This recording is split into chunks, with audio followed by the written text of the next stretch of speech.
Oke, selamat pagi. Assalamualaikum warahmatullahi wabarakatuh. Untuk hari ini kita akan bahas sedikit tentang metal. Oke ya, jadi kita udah bahas ke struktur yang pertama dari yang akan kita bahas nanti. Yang pertama adalah metal. Di sini lebih tepatnya kita metallic bonding, jadi ikatan metal, dan juga bukan metal yang pakai 3 jari itu, bukan ya. Jadi ikatan metal sendiri atau logam, dan juga nanti sifat-sifat dari logam tersebut. Kenapa logam tersebut mempunyai sifat-sifat itu? Kita lihat dari struktur atomnya juga ya. Oke, kita mulai dulu. Untuk metallic bonding, jadi di sini kita ada sebuah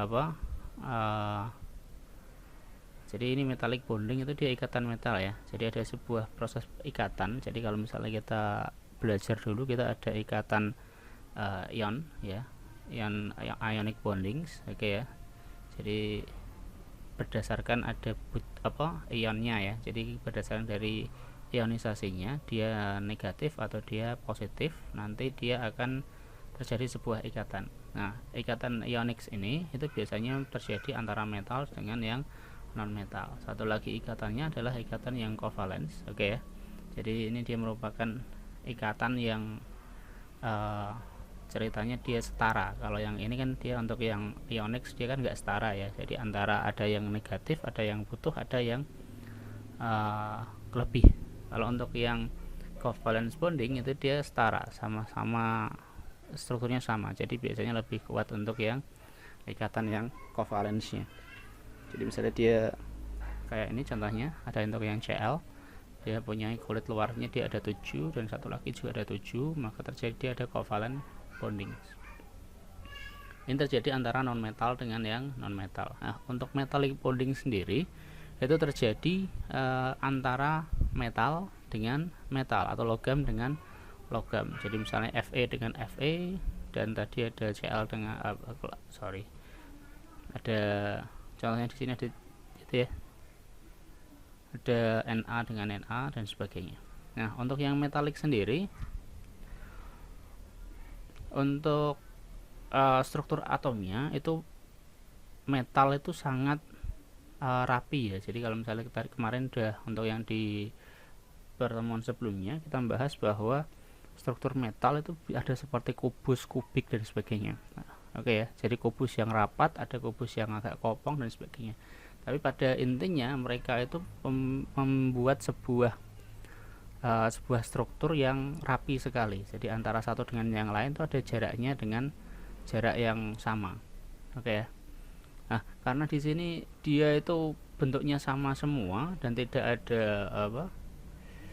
elektronnya itu di share untuk banyak semuanya. Jadi dia ionnya karena nempel semua tadi ya, jadi elektronnya itu di share untuk semuanya. Jadi bebas elektronnya, bisa berpindah antara satu ke tempat yang lain, maka otomatis dia jadinya positif atomnya karena dia elektronnya tadi bebas ya, bisa dipakai yang lain. Nah, kalau ini istilahnya di sini adalah delocalized elektron. Jadi elektron yang dia tidak terpaku pada satu tempat. Oke, jadi karena di sini ada elektronnya tadi negatif dengan ini jadi positif, jadi seperti kayak ada dua atom ya, padahal dia sebenarnya satu atom saja. Maka ikatan antara elektron dengan protonnya ini, antara satu dengan yang lain itu akan jadi sangat kuat. Oke ya, makanya dia jadi jarak antara satu atom dengan yang lain itu pasti sama, hampir sama. Itulah membuat sebuah metal itu menjadi ikatannya kuat. Oke ya, kita lanjut lagi.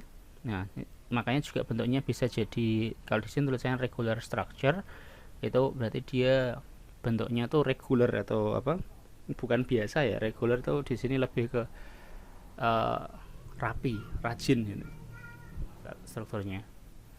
Nanti kita lihat ada di buku yang ada sudah kita kasihkan untuk yang di material science. Itu juga nanti ada tugas pertama teman-teman di sini semua. Silahkan nanti dibaca. Nanti tugasnya nanti dulu. Oke, kita lanjut lagi. Jadi yang terjadi pada metal itu adalah disebut dengan ikatan metal, ikatan logam ya, atau metallic bonding di sini. Nah itu, jadi dia menjadi kuat karena tadi untuk elektronnya tuh sama, karena atomnya jadi positif dan elektronnya itu bisa dipakai untuk semuanya bebas, jadi nanti akan saling tarik menarik seperti ini. Oke ya, jadi jarak dan anunya akan jadi rapi. Itu membuat kekuatannya lebih kuat, dan juga dia mempunyai titik didih, melting and boiling point ya. Jadi titik leleh dan titik didih yang tinggi untuk yang logam. Oke, apalagi untuk yang tungsten kemarin yang kita bahas itu juga sama. Nah, berikutnya dia juga conduct electricity, dia akan lebih gampang menjadi konduktor elektrik. Karena apa? Karena elektronnya dia bebas semua. Oke ya, jadi karena elektronnya bebas, maka untuk perpindahan energi antara satu atom ke atom yang lain itu menjadi sangat gampang. Makanya disebut dengan dia konduktor yang bagus ya untuk yang logam ya. Oke. Nah ini karena dia membawa arus elektrik dan juga thermal energy sama ya. Jadi untuk atom sendiri sebenarnya ya, kalau misalnya kita mau tahu bahwa untuk perpindahan energi, baik itu energi listrik maupun energi yang lain, kimia dan sebagainya, itu terjadi lewat perantara dari elektron. Jadi elektron itu yang gerak-gerak terus ya. Proton sama neutron tuh nggak bakal bergerak. Jadi kalau misalnya untuk yang kalau elektronnya itu bebas sekali, maka nanti dia akan sangat gampang dengan mudah menghantarkan thermal. Itu thermal kan juga energi ya, dan juga elektrik juga. Elektrik energi elektrik. Nah, di sini ya tadi kan kita ngomong bahwa untuk yang logam atau metal tadi dia kan kuat ya, tapi dia punya satu sifat di sini adalah malleable. Ini yang perlu teman-teman catat. Jadi sifatnya itu adalah dia bisa dibentuk. Jadi kayak liat, istilahnya tadi kalau misalnya kita di Indonesia kan itu seperti yang di presentasi yang kemarin tuh liat istilahnya. Jadi seperti kayak tanah liat gitu ya. Dia bisa di bending, bisa ditekuk, bisa dianu sesuai dengan keinginan kita. Oke, bisa dibikin sampai tipis seperti ini. Jadi kayak seng yang kita pakai buat di rumah itu ya, atap rumah dan sebagainya.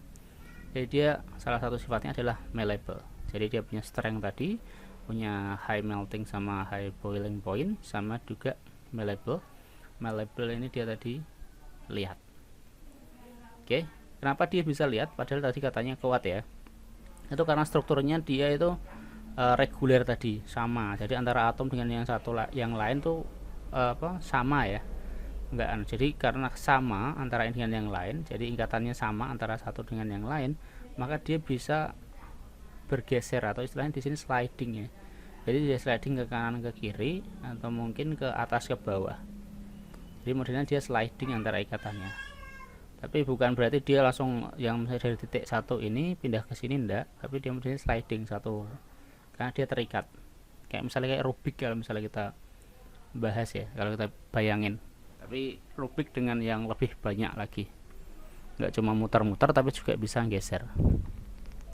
Nah, karena dia itu malleable, maka untuk bisa dimanfaatkan untuk, jadi ini rata-rata untuk yang pure metals ya. Jadi untuk yang logam murni itu pasti dia punya sifat yang malleable. Oke.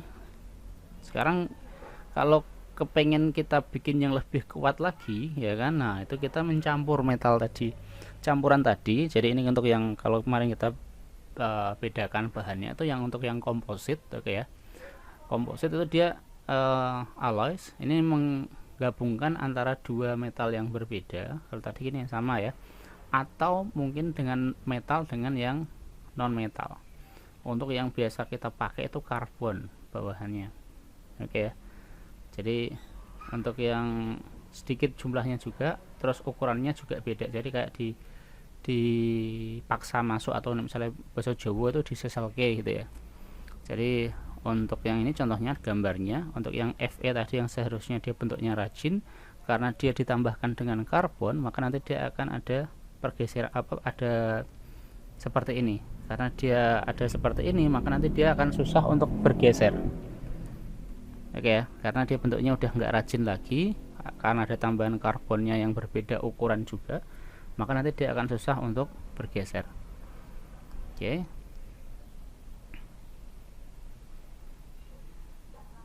Nah, biasanya ini lebih kuat lagi daripada metal murni. Kalau misalnya kita ngomong besi murni lah, Fe ya. Jadi kalau misalnya kita ngomong besi murni, Fe saja itu nggak begitu kuat. Tapi kalau misalnya baja, nah ini baja ya. Kalau besi itu bisa nekuk, tapi kalau baja itu bisa patah. Oke ya. Semakin